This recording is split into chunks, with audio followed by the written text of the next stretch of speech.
On va avoir à côté de nous Bruno Delors, le président de la Fédération française d'aéromodélisme. Bruno Delors, on va lui poser quelques questions.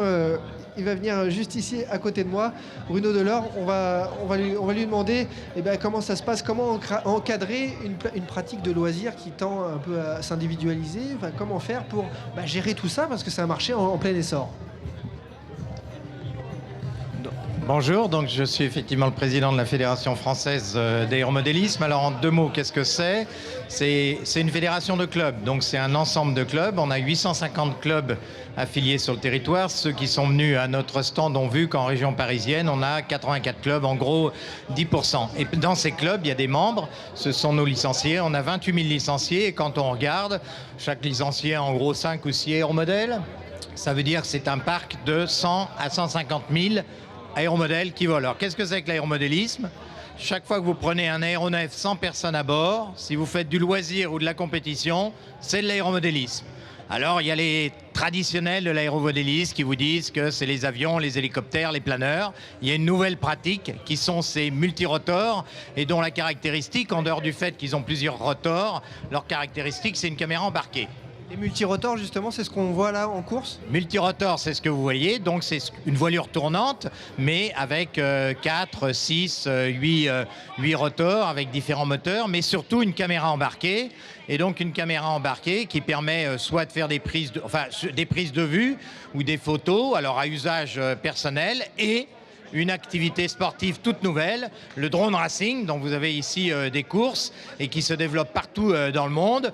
C'est de l'aéromodélisme, c'est du sport, c'est de la compétition, c'est de la pratique de loisirs. Donc la fédération est présente, elle organise des compétitions, elle a organisé un trophée de France, l'année prochaine il y aura un championnat de France, c'est organisé au plan international, la France est leader dans le domaine.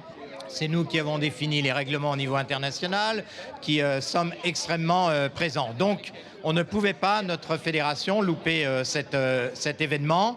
Et puis, surtout, Anne Hidalgo a annoncé l'ouverture de sites de pratique temporaire le dimanche sur l'hippodrome de Longchamp, sur le parc de la Villette. Et donc, nous assurerons l'encadrement technique de ces séances de pratique en nous appuyant sur un club de notre fédération, l'association Mini Raceurs, donc qui assurera l'encadrement, qui mettra des animateurs formateurs. Et justement, pour les gens qui viennent de nous rejoindre sur les Champs-Élysées ou sur paris.fr, le site où vous pouvez suivre l'événement, on le rappelle, on n'a pas le droit de faire voler son drone comme ça en pleine ville ou au-dessus des gens.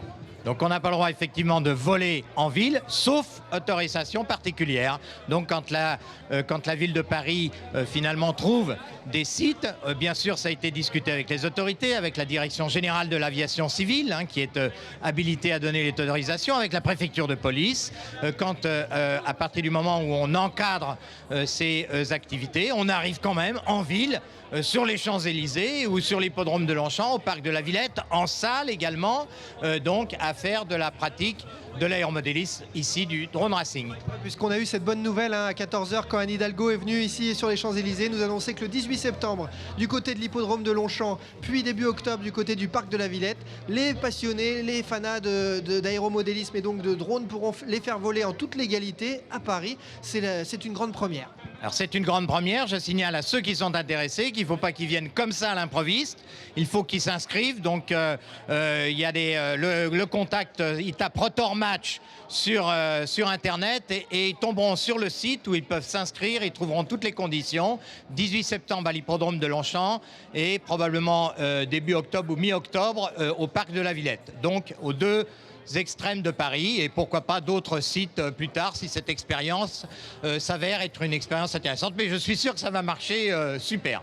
Bon merci beaucoup, c'est parfait. On n'a que des bonnes nouvelles aujourd'hui en fait. Des centaines, des milliers de gens ici sur les Champs-Élysées. Une fédération qui est en train donc d'encadrer tout ça, d'expliquer au grand public le règlement qui se met en place.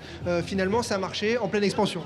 Voilà, et l'idée c'est une pratique responsable, de façon à ce qu'on ne se retrouve pas avec une réglementation, demain avec une législation, ça se discute aujourd'hui au niveau de la France, mais ça se discute aussi européen, et donc avec une législation qui serait tellement contraignante qu'on ne pourrait plus pratiquer du coup. Du coup, ce que l'on souhaite, c'est que les pratiquants soient responsables, soient bien informés, connaissent la réglementation et il est possible de pratiquer en appliquant la réglementation. Encore faut-il la connaître et donc le mieux c'est de s'intéresser et c'est de contacter ceux qui la connaissent et qui peuvent expliquer. Justement, on remercie alors Bruno Delors, président de la Fédération française d'aéromodélisme, présent avec nous aujourd'hui et donc pour encadrer cette pratique en pleine expansion au niveau des drones.